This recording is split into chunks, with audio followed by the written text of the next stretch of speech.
Hi everyone, welcome back to a new video. It is Black History Month. It is Love Month. Love is in the air. And that's why my surroundings look a little bit different than usual. But we're about to leave for the airport to go back home, and so I wanted to record and share a little bit with you. If you don't know who I am, my name is Liku, and this is Liku's Library. If you haven't seen it already, I did vlog this entire trip, which was great. We went to Calgary, so-called Calgary, Alberta. Now, of course, there are things in Calgary I wanted to do. Part of that trip meant that, of course, I wanted to incorporate bookish things. We went to the Calgary Library, which is the most beautiful library I've literally ever seen in my life. I promise you've seen it on Instagram. If you've spent any amount of time on Instagram Reels, you've definitely seen it there.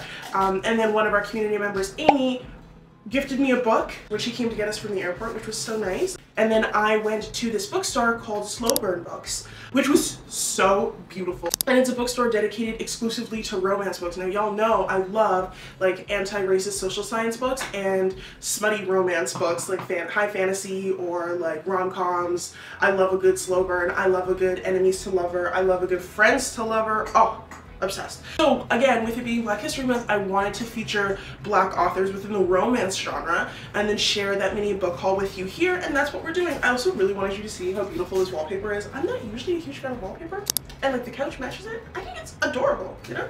So let's get into this mini book haul. Starting with the book that Amy got me. This is Black Love Letters, edited by Cole Brown and Natalie Johnson, forward by John Legend. Beautiful. Firstly, the foreword is gorgeous. I don't know why I was kind of skeptical about a foreword from John Legend. I just don't associate him with writing, and that's dumb of me because he's a lyricist, a beautiful lyricist, and is well known for his like love ballads, but his love letter to his wife Chrissy Teigen is gorgeous. I also found this book like quite beautiful. Description of this book, quote, "When you consider the history of our people, the strife and adversity we've experienced and overcome, love seems like an almost illogical, ambitious act of resistance. We smile despite circumstance. We have the audacity to create brilliant, unapologetic art despite the world often telling us that our lives don't matter. What could be braver?" And that's the foreword from John Legend. And then underneath it says, "In this exquisite anthology of letters and illustrations, Cole Brown and Natalie Johnson bring together a constellation of influential Black figures to write to the people, places, and moments that mean the most to them. Black Love Letters is an ode to a phenomenal community, a testament to the fact that where there has been pain and suffering, there has also always been immeasurable, irrepressible joy and love." I'm so excited. I'm so excited to read more. I honestly have not read the description of any of these books. I just looked them up. I thought they looked good, and so I went with them. Okay, so I picked up these 3 books at Slow Burn, right? And I wasn't planning on making a video when I packed last night, because I did most of my packing last night and then just did like my makeup and toiletries and stuff that I still needed in the daytime. So I will put it on the screen for when I get home. But in the meantime, I'm just going to be reading you the descriptions off of my phone. I literally had to get on top of that bag to close it. I'm not going to open it. And please pray that security doesn't need me to open the bag, because I'm holding everybody up, okay? The first one is Devon and Chris Plan a Wedding by Cynthia, I think, C. Higgins.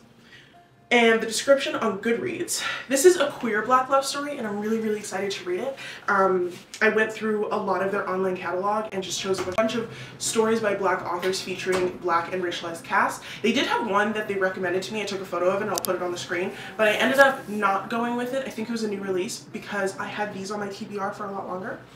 Okay. Devon and Chris have 6 weeks to plan their dream wedding. Their whole relationship is fake.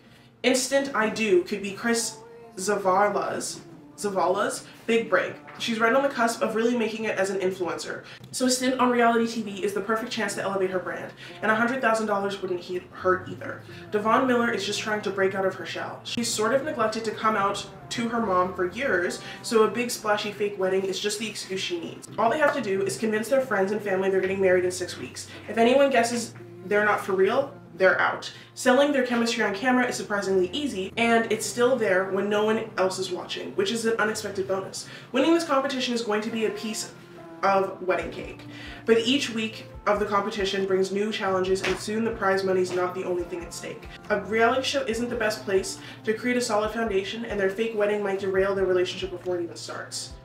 That's the first book, okay? The next one is Act Your Age, Eve Brown by Talia Hibbert. Okay, I'm looking at it on Goodreads. I did not know this was the 3rd book in the series. So I'm probably gonna rent the first week of the library and then I'll read this one. But I have so many books to catch up on, I'm not super stressed about it.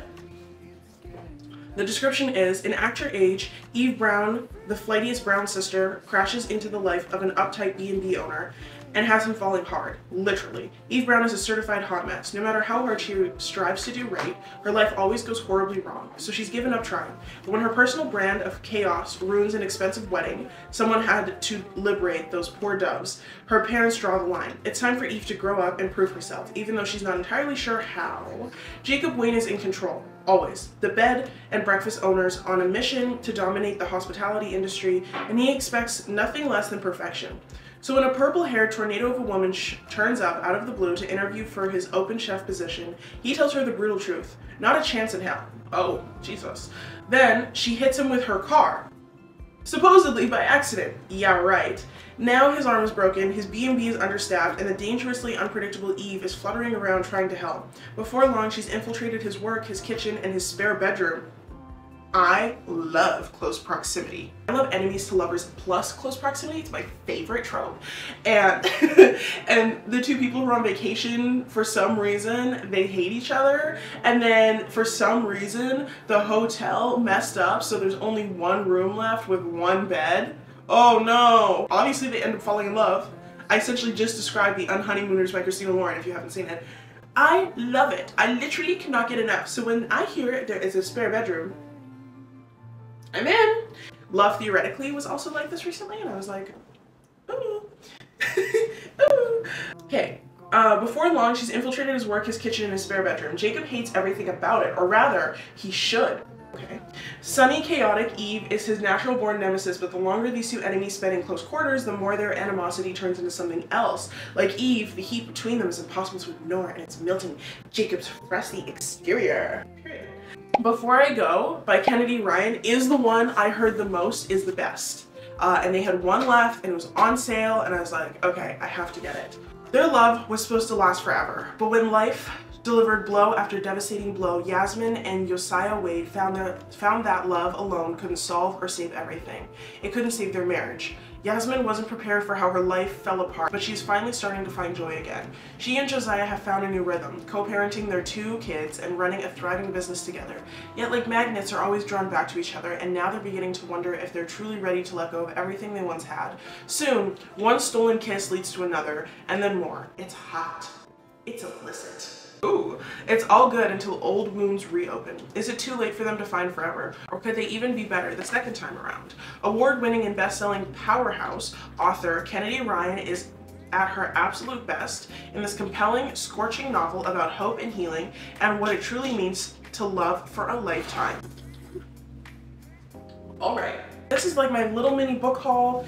Were there a million other books I wanted to grab? Yes. However, I am limited with packing. Like I said, we're taking a plane, so I feel like when I go to, there's some bookstores that I want to visit in other cities. The place I live in, Edmonton, just opened our version of Slow Burn, which is called Boudoir Books. I'll leave their Instagram down below.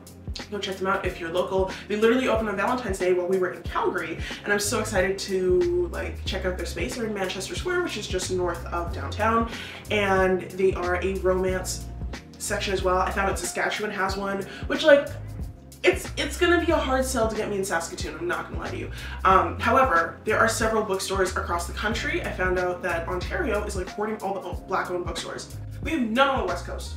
Ontario, which is East Coast, has them all. And I'm like, oh. Montreal, I knew had one, but they also are in French, so je ne parle français, you know what I mean? There are some bookstores in Oregon. There's a beautiful one in Portland that I have been dying to go to. There's several in Nashville, I believe, actually has like quite a few bookstores. And then there's just like the beautiful aesthetic of like the Pacific Northwest bookstores within like Vancouver Island, gorgeous. And then, did you watch Twilight? I feel like, is it a video? Unless I mentioned Twilight. Port Angeles, where Bella goes in the first movie, and I would love to visit it, and I hope I can do that this year. So, that's my little video. Like I said, I really enjoyed Calgary. I will be sharing the vlog to what this trip was like. I hope that you watched. I hope you like it. There's going to be a lot of clips about, we went to several bookstores. We also went to the most beautiful library, as I mentioned. And Slow Burn was nice enough to let me film. So if they're watching this, Thank you. If you liked this video, please like, comment, and subscribe. Do all the YouTube things. As I've said before, all my social media handles, my Goodreads, my story graph can be found down below. I also hope that you pick up one of these books. It's great to read Black authors throughout Black History Month, but it's also important that you prioritize Black authors throughout the year. And when we're talking about diversifying your book list, we're not just talking about reading from white authors who now have decided to write in racialized characters. We're talking about supporting Black authors and allowing us to tell our own stories, because we're more than qualified to do so. Imagine worlds with us intentionally in it. I hope you stick around for more recommendations. I of course will let you know how this goes. And yes, I did forget the book I was supposed to finish before this trip. I was gonna read it the night before, ended up staying up way too late packing, woke up 2 hours later to go on a plane, forgot it on my bedside table, so I'll be finishing it this weekend and getting back to you. Anyways, my name is Liku. Thank you so much for coming. Talk to you later. Bye.